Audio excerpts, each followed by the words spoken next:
Welcome to Awesome Home Santi English Medium School. Good morning, children. Today we are going to learn about weather, climate, and adaptation in animals. Chapter number 7, Part 1. Weather and climates. Weather refer to the day-to-day condition of the atmosphere at place with respect to temperature, humidity, sunlight, wind, speed and rainfall. Weather conditions change frequently. The weather of a place could change within a few hours in a day. जो weather है ये जो रोज़ day to day जो condition होती है atmosphere में उसके लिए इस वेदर को यूज़ किया जाता है कि जैसे डे की डे जो कंडीशन होती है एटमॉस्फेयर में, जिससे प्लेस है, टेम्परेचर में टेम्परेचर है, ह्यूमिडिटी है, सनलाइट है, ठीक है, और विंड की स्पीड है, रेनफॉल है, ये सब चीज़ आ जाती है वेदर में।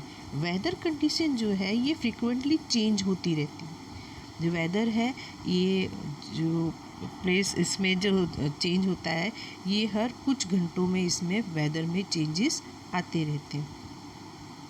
The weather of a place is determined by its location. The height at which a place situated, its closeness to the sea and how far or close it is to the equator also decide the weather's place. ठीक है, अभी जो weather है इसका place उसके location से determine, उसको location से पहचान लिया जाता है, उसको डिटरमाइन किया जाता है। और जो प्लेस जो होती है the height eight which a place is situated, place कितनी ऊंचाई पर है और वो सी के कितने पास में है और कितना दूर है, इक्वेटर से इक्वेटर पे है या उससे दूर है, उसके हिसाब से वेदर का प्लेस डिसाइड किया जाता है। A place on a mountain will have cool weather. A place near the ocean will have humid weather, which with much water vapor in the air, and place close to the equator will have plenty of sunlight and rainfall. As we move always from the equator, we move closer to the poles and the weather cools down.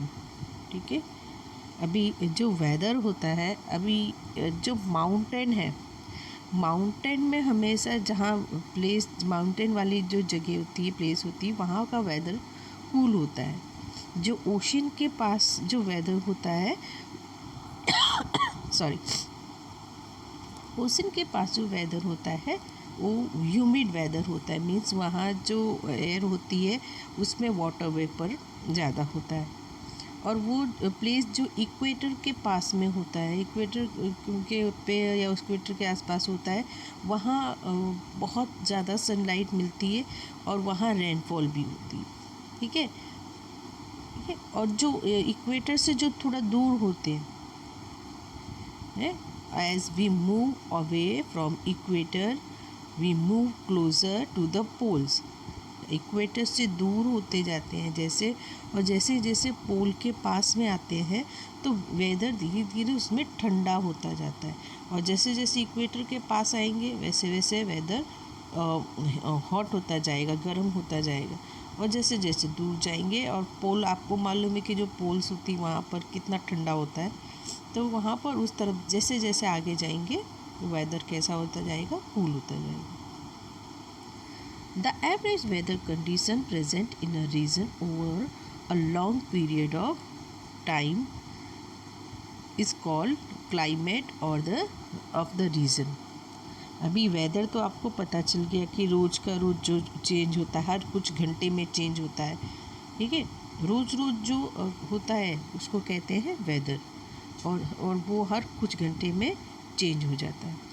अब आते हैं जो climate, अब the average condition होती है एक जगह की, एक लंबे समय से जो वेदर चल रहा है, मीन्स लगभग 25 to 30 ईयर, जो ईयर्स में ये जो वेदर होता है उसी को कहते हैं climate.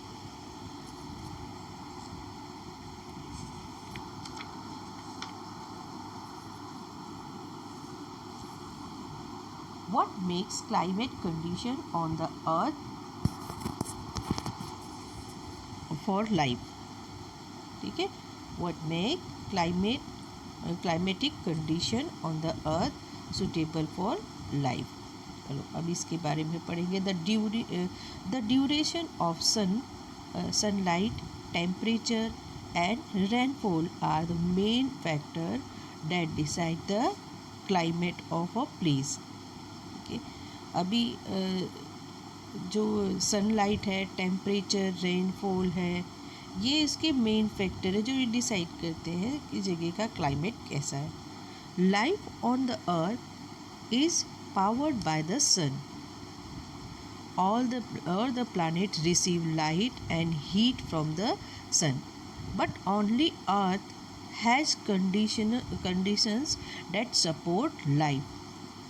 This is because the Earth is ideally placed in the solar system.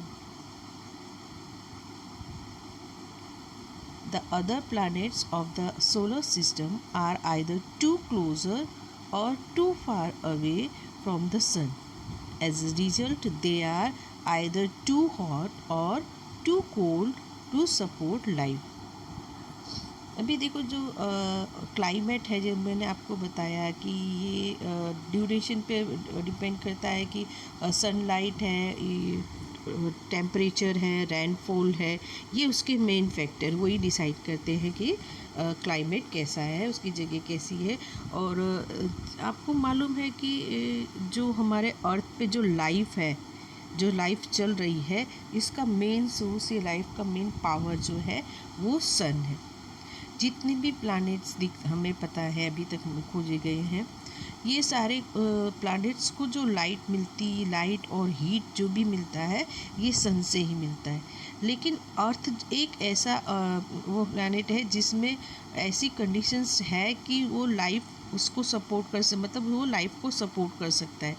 मतलब कहने का ये है कि एक अर्थ ही ऐसा प्लैनेट है जिसमें लाइफ है, जिंदगी है, जीव रहते हैं। बाकी और किसी प्लैनेट्स में लाइफ नहीं है। ये इसलिए क्योंकि जो अर्थ की जो जगह है सन से, वो बहुत आइडियल है एकदम। क्योंकि और जितने भी प्लैनेट्स हैं, या तो वो सन के बहुत पास में है या तो सन से बहुत दूर है। और जो पास में है तो या तो वो बहुत गर्म है, और दूर है तो या तो बहुत ठंडे हो गए। तो बहुत गर्म हो जाएगा तो भी लाइफ वहाँ सरवाइव नहीं हो पाएगी, और अगर दूर हो जाएगा तो भी वहाँ लाइफ का होना पॉसिबल नहीं होता। ठंडा हो जाएगा तो भी नहीं। ठीक है, तो हमारे अर्थ की जो जगह है, जो प्लेस है, वो एकदम आइडियल है लाइफ के लिए।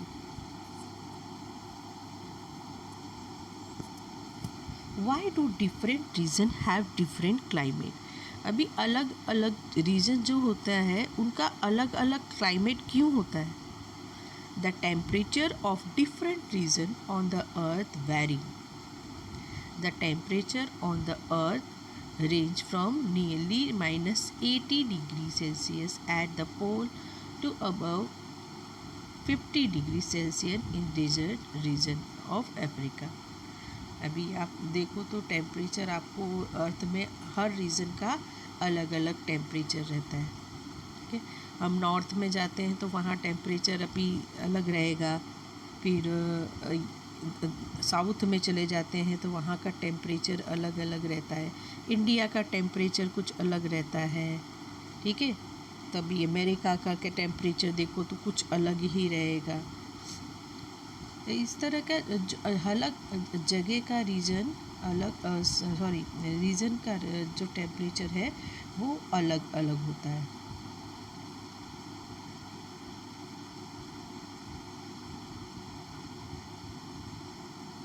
अभी आप ये आपके भी बुक में भी ये आपको पिक्चर दिखाई दे रहा होगा।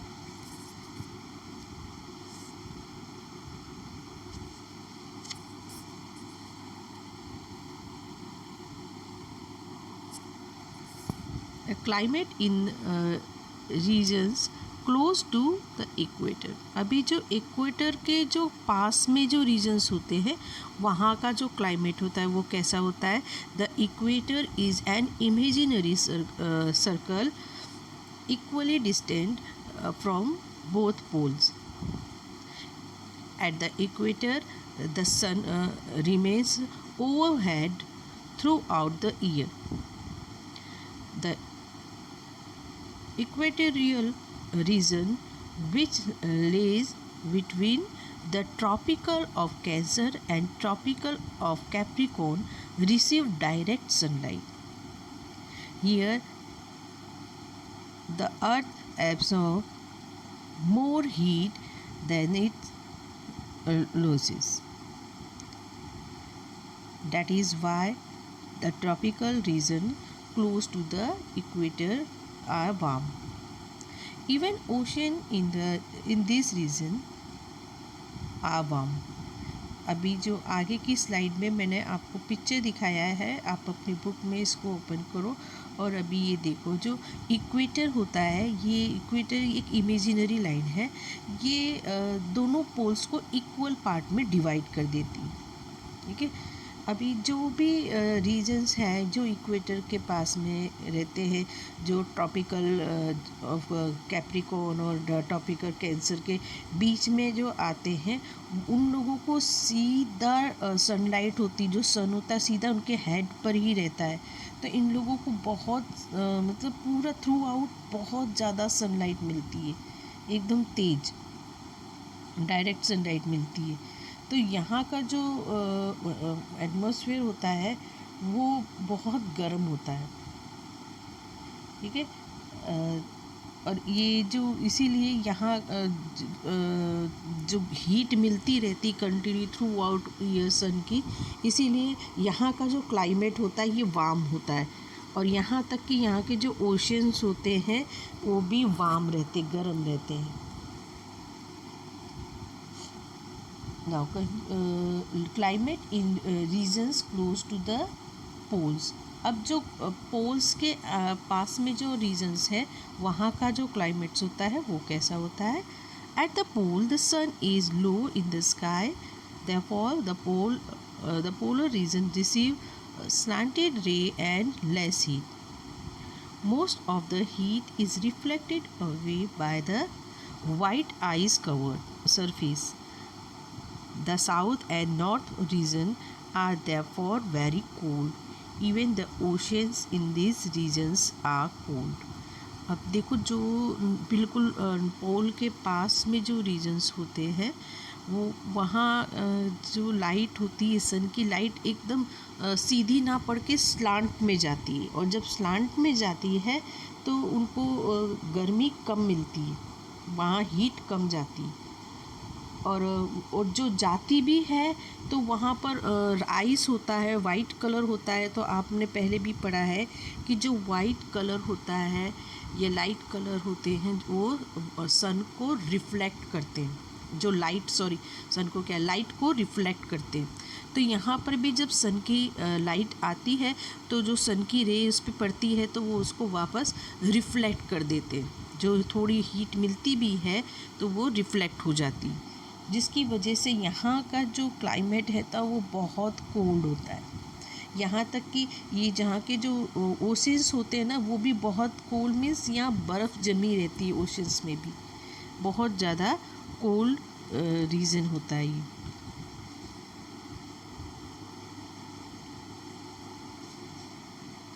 The region between the tropical of Cancer and Arctic Circle along with the region between the tropical of Capricorn and the Antarctic Circle are known as the temperate region. अभी आपको जो मैंने पिक्चर दिखाया है आगे उसमें आप देखोगे तो आपको उसमें साफ ध्यान से देखोगे तो ये जो मैं बोल रही हूँ Tropic of Cancer, Tropic of Capricorn, ये सब आपको उसमें साफ दिखाई देगा और उसके बीच के रीजन्स भी आप देख सकोगे। ठीक है, तो ये जो रीजन्स है जो ट्रॉपिकल कैंसर और आर्कटिक सर्कल के साथ साथ में यहाँ और इसके ट्रॉपिकल कैप्रिकॉर्न और एंटार्कटिक सर्कल के आसपास जो भी रीजन्स आते हैं इनके बीच में, उनको कहते हैं temperate region. This regions receive moderate amount of light heat from the sun.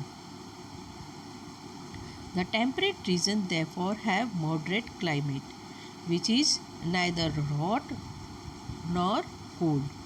Thus the earth can be divided into three major climate zones: tropical, temperate and polar.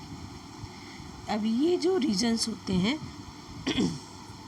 ये जो रीजन्स होते हैं कि इसमें क्या होता है कि मॉडरेट अमाउंट में उनको सन की हीट मिलती, मॉडरेट मतलब ना बहुत कम ना बहुत ज़्यादा। तो इसीलिए यहाँ का जो टेम्परेचर होता है वो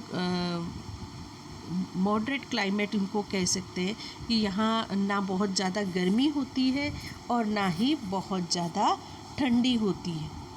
ठीक है, इसी तरह से हम कह सकते हैं कि जो अर्थ है उसको 3 मेजर क्लाइमेट जोन में डिवाइड किया गया है: ट्रॉपिकल, टेम्परेट और polar.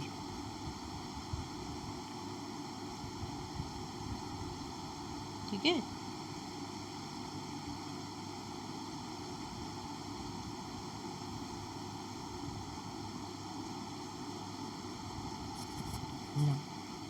climate and adaptation. Climate determines the life form in a region. Ability of water, sunlight and heat determine the type of vegetation that can grow in a region. Climate also determines and the animal life of a region. Animals are adapted to live in their habitat. अभी देखो जैसा climate होता है उसके हिसाब से वहाँ की लाइफ बनती जाती, वहाँ लोग जीवन जीते जाते हैं। जैसे वाटर, सनलाइट और हीट जिस टाइप की वहाँ पर होती है वहाँ उस टाइप का वेजिटेशन ग्रो होता है। ओके, वहाँ के जो एनिमल्स होते हैं उनकी लाइफ भी वहाँ के क्लाइमेट के अकॉर्डिंग ही होती है।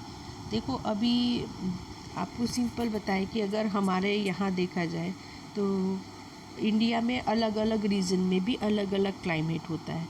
अभी जैसे गुजरात है, राजस्थान है, यहाँ पर बाजरा बहुत ज़्यादा होता है, मूंगफली बहुत ज़्यादा होती है, क्योंकि यहाँ का जो क्लाइमेट होता है वो ये खेती के लिए, ये क्रॉप्स के लिए एकदम सूटेबल है। अभी देखा जाए तो अगर हम यहाँ चले जाएं गढ़वाल में या उत्तर प्रदेश में तो वहाँ इतना बाजरा नहीं होता है, वहाँ मूंगफली भी इतनी नहीं होती है, क्योंकि वहाँ का क्लाइमेट्स अलग है, वहाँ कुछ और अलग उगता है क्रॉप में। तो जैसा सिचुएशन, जैसा क्लाइमेट होता है उसके अकॉर्डिंग वहाँ पर जैसे वहाँ पर वेजिटेशंस भी उगते हैं, क्रॉप्स भी ग्रो होती है और उसी अकॉर्डिंग वहाँ के लोग भी बनते जाते हैं। हमारा जो लाइफ है ये एडेप्ट करता है क्लाइमेट को और उसके अकॉर्डिंग ही अपनी लाइफ को सर्वाइव करता है।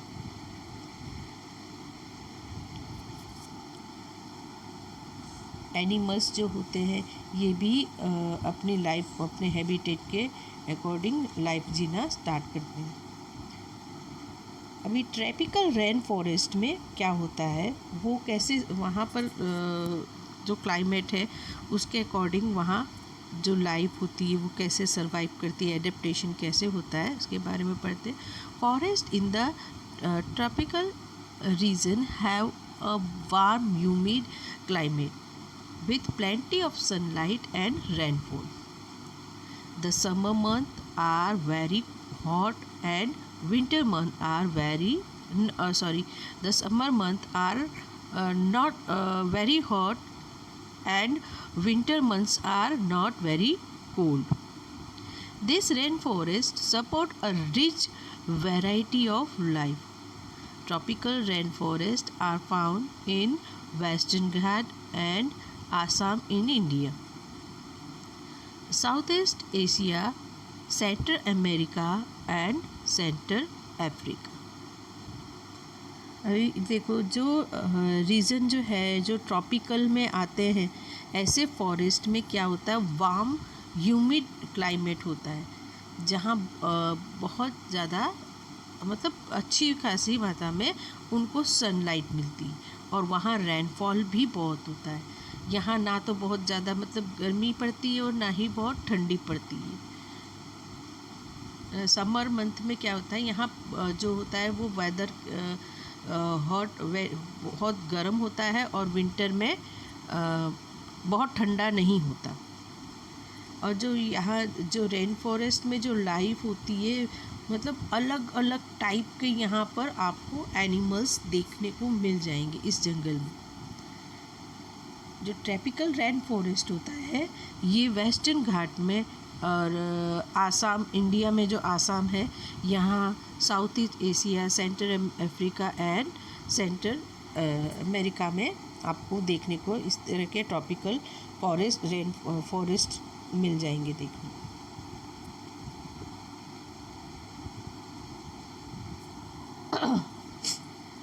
Many kind of broadleafy trees grow in tropical rainforest. Orchid, vines and lichens grow on the moist branch of the tree. Trees grow close to each other and form a thick overhead covering called canopy that blocks the light from reach the forest floor. As a result, only found some variety of palm and other plants that require little sunlight grow on the forest floor. अभी देखो यहाँ जो बारिश होती है बहुत ज़्यादा होती है, तो उसकी वजह से यहाँ जो ट्रीज़ होते हैं वो बहुत होते हैं और यहाँ की जो ट्रीज़ होती है उसकी जो लीव्स होती है वो बहुत ब्रॉड होती है और ट्रीज़ एक दूसरे के साथ में एकदम सटे हुए होते हैं, पास पास में होते हैं बहुत. जैसे ऑर्चिड, वेन, लाइचेन जो होता है, ये क्या होता है, अभी बारिश होती है मतलब वहाँ का जो एटमॉस्फेयर मॉइस्चर वाला होता है, वहाँ की जो मॉइस्ट ब्रांचेस होती है उन पर ये जो होते हैं उग आते हैं. लाइचेन जैसे आप ग्रीन ग्रीन सा जम जाता है, एकदम चिकना चिकना सा आपने देखा होगा, वो उग जाते हैं. और ट्रीज़ जो होती है वो इतना पास पास में होती है और उनकी पत्तियां एक दूसरे से ऐसी जुड़ी होती है कि वो एक तरह का रूफ रेडी कर देती है, एक छत जैसा बना देती है जिसको हम कैनोपी कहते हैं. और ये जो होती है ये सनलाइट को बिल्कुल जो फॉरेस्ट फ्लोर है नीचे तक बिल्कुल जाने नहीं देती, इसको रोक देती है सनलाइट को. तो इससे क्या होता है कि जो फर्न है और कुछ पाम, जो वैरायटी ऑफ पाम प्लांट है, ये ऐसे कुछ प्लांट है जिसको बहुत कम सनलाइट की ज़रूरत होती है, वही सिर्फ नीचे फॉरेस्ट फ्लोर पर ग्रो हो पाते हैं. बाकी फॉरेस्ट फ्लोर पर कुछ ज़्यादा ग्रो नहीं हो पाता है क्योंकि ये जो बड़े बड़े प्लांट्स होते हैं, जो ब्रॉड ट्री होती है, ये जुड़कर एक रूप बना देती है जो सनलाइट को नीचे तक नहीं आने देती है.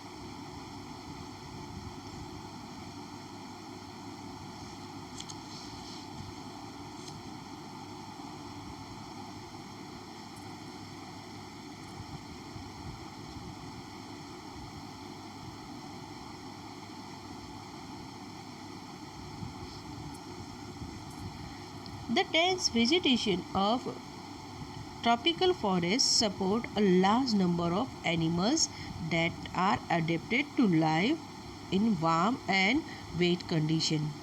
Monkeys, apes, gorilla, tiger, elephant, leopards, lizards, snakes, birds, and insects live in the rainforest. अभी देखो यहाँ इतना मतलब डेंस वेजिटेशन होता है इसमें, मीन्स इतने सारी पेड़ पौधे जो होते हैं वो एकदम घने होते हैं। इसकी वजह से यहाँ पर अलग अलग टाइप के जो एनिमल्स होते हैं वो इस तरह से एटमॉस्फेयर में जो वार्म और वेट जो कंडीशन है उसमें सरवाइव करने के लिए अपने आप को वो रेडी कर लेते हैं। जैसा एटमॉस्फेयर होता है उसके अकॉर्डिंग वो सरवाइव करने लगते हैं।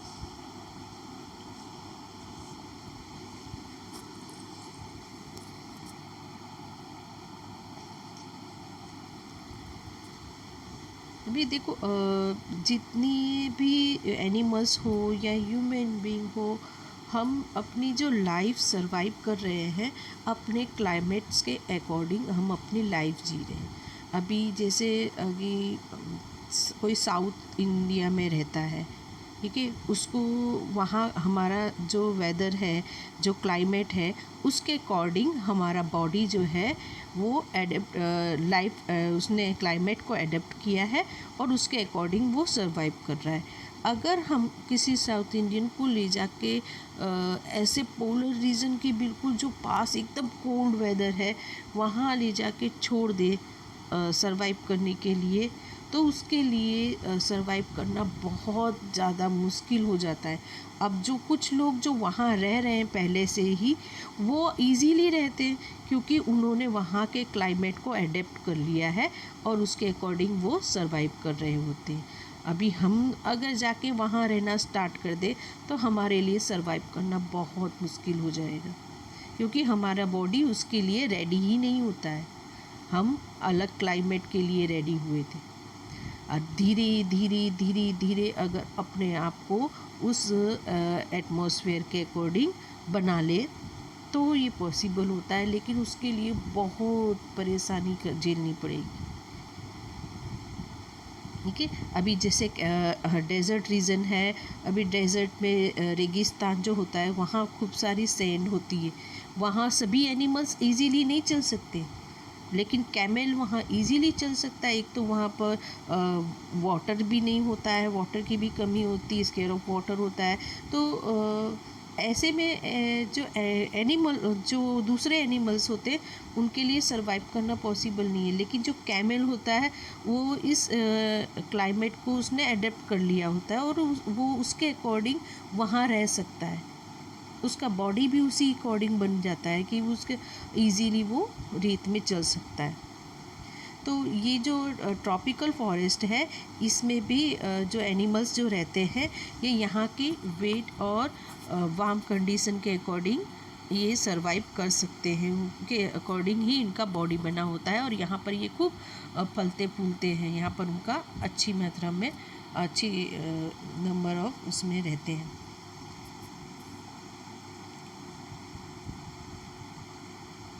Different kind of animal occupy different part of the forest. अभी देखो अलग अलग जो एनिमल होते हैं वो फॉरेस्ट का अलग अलग पार्ट ऑक्यूपाई करते रहने के लिए। At the tropical forest floor is wed animals such as squirrel, squirrel जो है वो, मंकी, फिर orangutan spend most of the time on the branches of tree.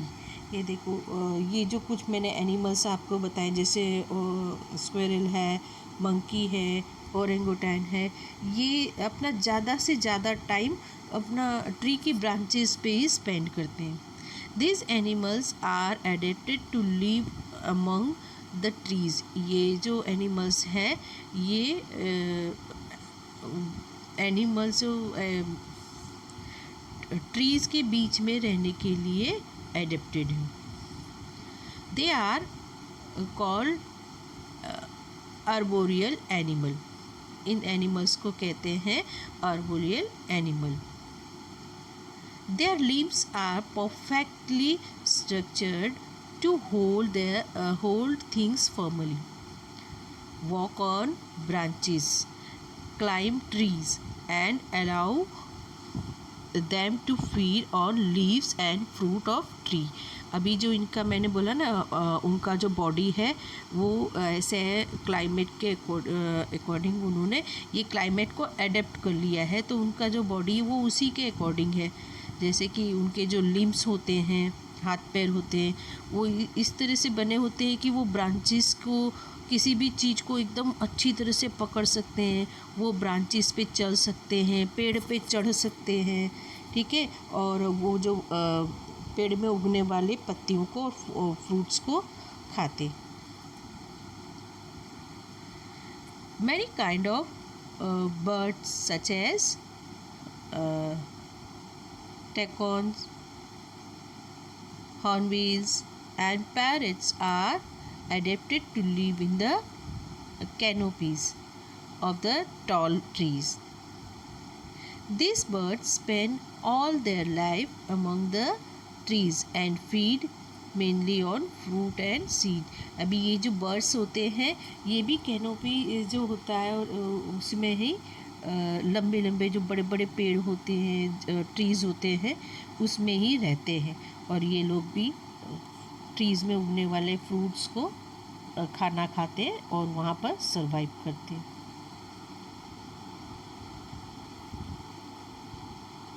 Okay. See you in next part. Till then, bye bye and take care.